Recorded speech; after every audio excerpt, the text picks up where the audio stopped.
고통스러운 과거는 나의 과거가 아닙니다. 그 순간은 이미 지나가고 사라져 버렸으며 다만 기억 속에 저장되어 있는 것뿐입니다. 고통은 그것이 나의 것이라고 생각하기 때문에 겪게 됩니다. 나의 과거가 아니고 한 편의 영화를 보듯이 분리해서 볼 수 있어야 합니다. 기억은 실제가 아닌 관념입니다. 관념은 허상입니다. 번뇌를 부수는 깨달음은 관념이 아닌 실제 않은 현상에 머물 때만 성취될 수 있습니다. 과거의 고통을 경험했다면 이제 내가 해야 할 일은 그 원인을 새로 만들지 않는 것입니다. 이것이 세상을 살아가는 사람의 지혜입니다. 그러나 어리석음은 같은 원인을 끊임없이 되풀이합니다. 이것이 현재를 살아가는 범부의 숙명입니다. 여러분, 현자와 범부의 선택 중에서 어떤 것을 선택하시겠습니까? 수행자 여러분, 계속해서 마음을 알아차리는 수행에 대해서 말씀드리겠습니다. 수행은 5가지 근기를 가지고 하는 것이라고 말씀을 드렸습니다. 믿음, 노력, 알아차림, 집중, 지혜가 있어야 한다고 말씀드렸습니다. 이 중에서 믿음은 많아서도 안 되고 부족해서도 안 되고 적절해야 합니다. 믿음이 많으면 맹목적 신앙이 되고 부족하면 지혜가 개발되지 않습니다. 노력도 마찬가지입니다. 노력이 많으면 들뜨고 부족하면 게을러집니다. 그러나 알아차림은 아무리 많아도 부족합니다.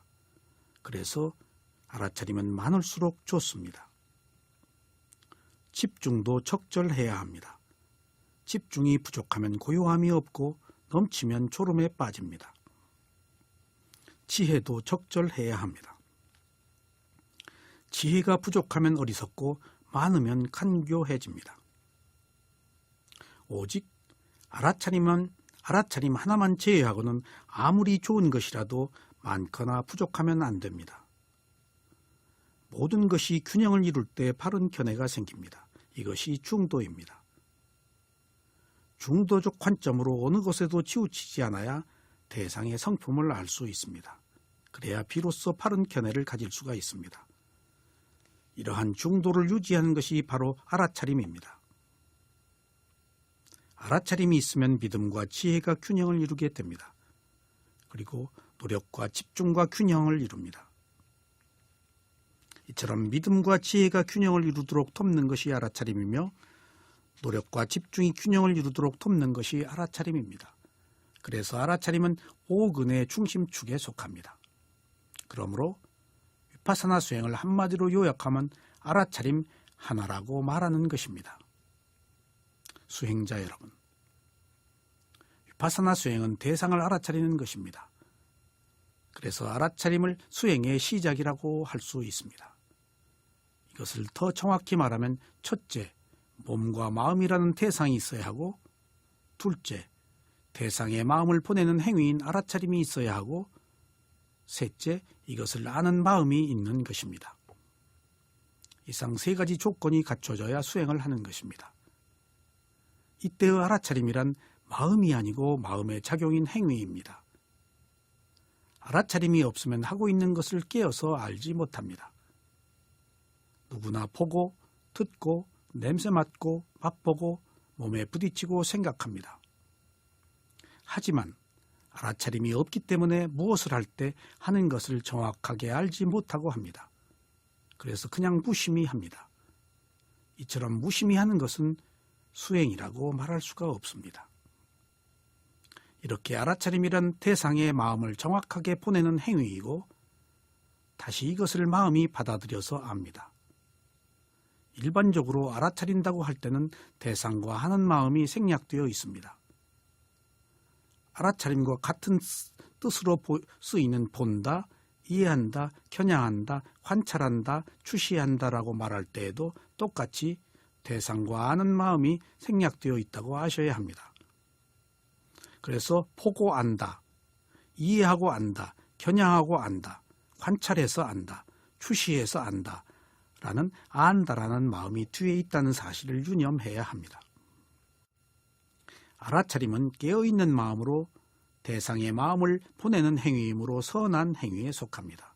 그래서 선업입니다. 그렇기 때문에 계율을 지키는 행위입니다. 그러므로 알아차림이 있을 때, 안에 있을 때 가장 안전하며 부적절한 것으로부터 보호를 받을 수가 있습니다. 이러한 알아차림을 돕는 것이 바로 분명한 암입니다. 알아차림이 대상을 겨냥하는 것이라면 분명한 암은 대상을 이해하는 것입니다. 모든 대상은 저마다 특성을 가지고 나타납니다. 그래서 이러한 대상을 받아들이기 위해서는 알아차리는 사람의 마음가짐이 필요합니다. 이것이 분명한 암입니다. 위파사나 수행은 좌선과 경행을 할 때만 하는 수행이 아닙니다. 일상의 모든 대상을 알아차리는 수행입니다. 그러나 사실 모든 경우에 모두 알아차리기는 어렵습니다. 그래서 알아차림을 일상의 생활로 끌어들이기 위해서는 분명한 알을 해야 합니다. 분명한 알미란 분명한 이해를 말하는 것입니다. 그래서 나타난 대상을 이해하고 지혜로 지켜보는 수행입니다. 수행자가 바른 알아차림으로 있는 그대로의 대상을 지켜보면 올바른 통찰력이 생깁니다. 그러면 대상에 대한 목적과 대상의 적합성과 대상에 대한 영역과 대상의 실제에 대한 이해가 생기게 됩니다. 이것이 바로 분명한 암입니다. 이러한 이해는 바른 알아차림의 결과로서 지혜에 속합니다. 그래서 위파사나 수행은 반드시 이러한 분명한 알의 지혜가 필요합니다. 수행자 여러분, 알아차림과 함께하는 분명한 알은 4가지가 있습니다. 첫째, 유용성에 대한 분명한 암입니다. 이것은 알아차릴 대상의 목적을 분명하게 이해하는 것입니다. 수행자는 현재 자신이 하고 있는 행위에 대하여 분명한 목적의식을 가지고 해야 합니다. 생각하거나 말하거나 행동할 때 이것이 이로운 것인지 해로운 것인지를 알아차려서 이로운 것을 선택하도록 해야 합니다. 목적에 대한 분명한 알은 부처님의 가르침을 이해하고 수행을 실천하는 것입니다. 그래서 고진멸도라는 사성제를 알아 가장 숭고한 길을 가는 것입니다. 수행을 할 때는 그만두고 싶은 유혹이 계속됩니다. 이때 수행을 계속하는 것이 이익인지 그만두는 것이 이익인지 알아차려서 수행의 목적에서 벗어나지 않아야 합니다. 그렇지 않으면 습관적인 것을 선택하여 목적을 잃어버리고 맙니다. 이익이란 매우 중요한 것입니다. 목적 또한 매우 중요한 것입니다. 만약 이익을 선택하지 못하면 손실이 따른다는 것을 분명하게 알아야 합니다. 그래서 우리들에게 목적은 그 목적만큼의 중요한 이익을 주는 것입니다. 둘째, 적합성에 대한 분명한 암입니다. 이것은 자신이 하는 행위가 유익하고 건전한가에 대해서 분명하게 아는 것입니다.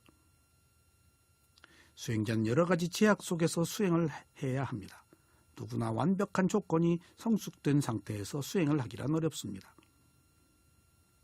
이러한 적합성에 대한 분명한 이해가 생기면 수행자에게 주어진 시간과 장소와 개인적 성격 등을 고려할 수 있게 됩니다. 때와 장소와 자신의 성격을 이해하면 이에 따라서 여러 가지 알맞은 방편을 사용할 수 있습니다. 우리는 무턱대고 수행을 할 수 없는 것입니다. 여러 가지 상황과 그리고 자신의 성격이 있기 때문입니다. 생각과 말과 행동이 이롭고 유익하다고 할지라도 시기와 장소에 따라서 적절한지를 아는 것이 지혜입니다. 법을 나눌 때도 바쁜 사람을 붙잡고 말하는지, 원하지 않는 사람에게 나누는지도 알고 이로움이 없다면 삼가하는 것이 좋습니다. 아무리 좋은 것이라고 해도 상대가 받아들이려고 하지 않는데 그것을 자꾸 주려하면 그 또한 상호 괴로움이 계속되는 것입니다. 이상의 두 가지인 유용성에 대한 분명한 암과 적합성에 대한 분명한 암은 일상생활을 하면서 필요한 것들입니다. 그리고 이들 두 가지는 종교적인 이상에 속합니다. 셋째, 감각 대상에 대한 분명한 암입니다. 감각 대상에 대한 분명한 암은 수행은 감각기관이 감각 대상에 부딪혀서 아는 마음을 갖는 것이라고 이해하는 것입니다. 선정수행을 할 때는 선정수행의 대상에서 벗어나지 말아야 합니다.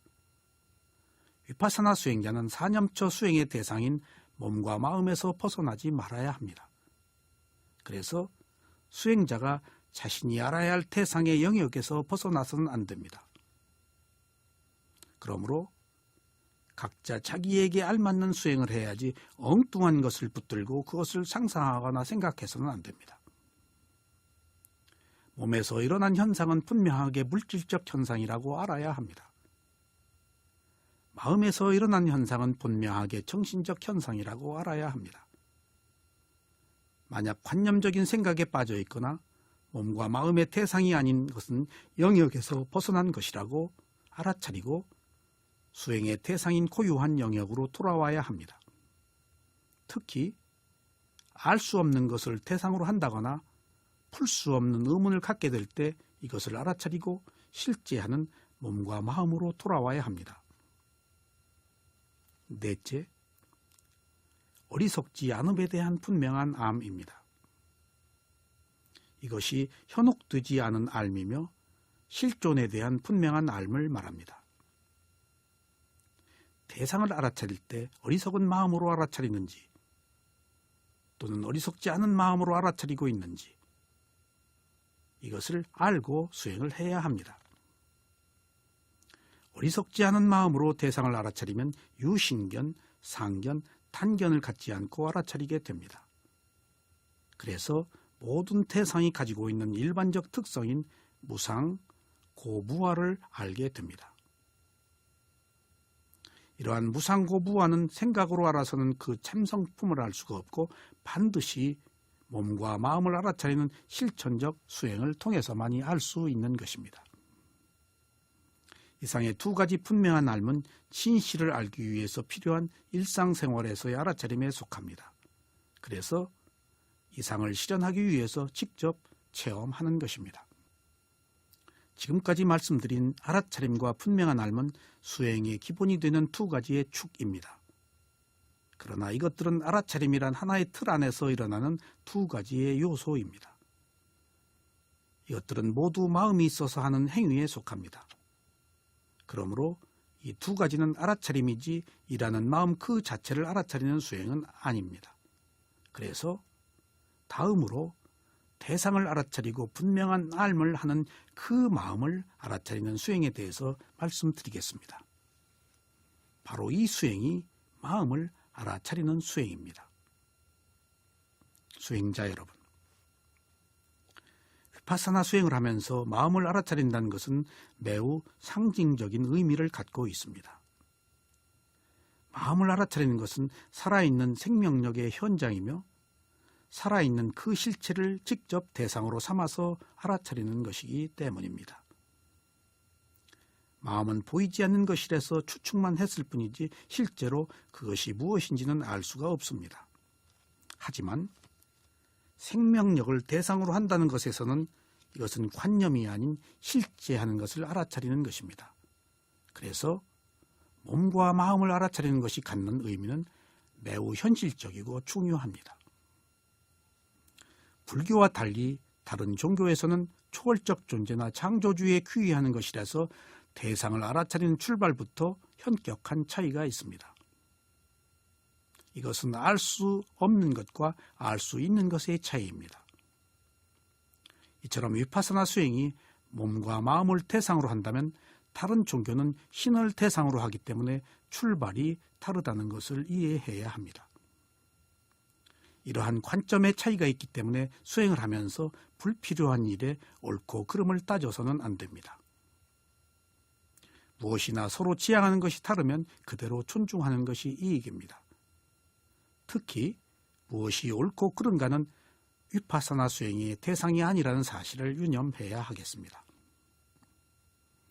모든 현상계를 아는 것이 마음입니다.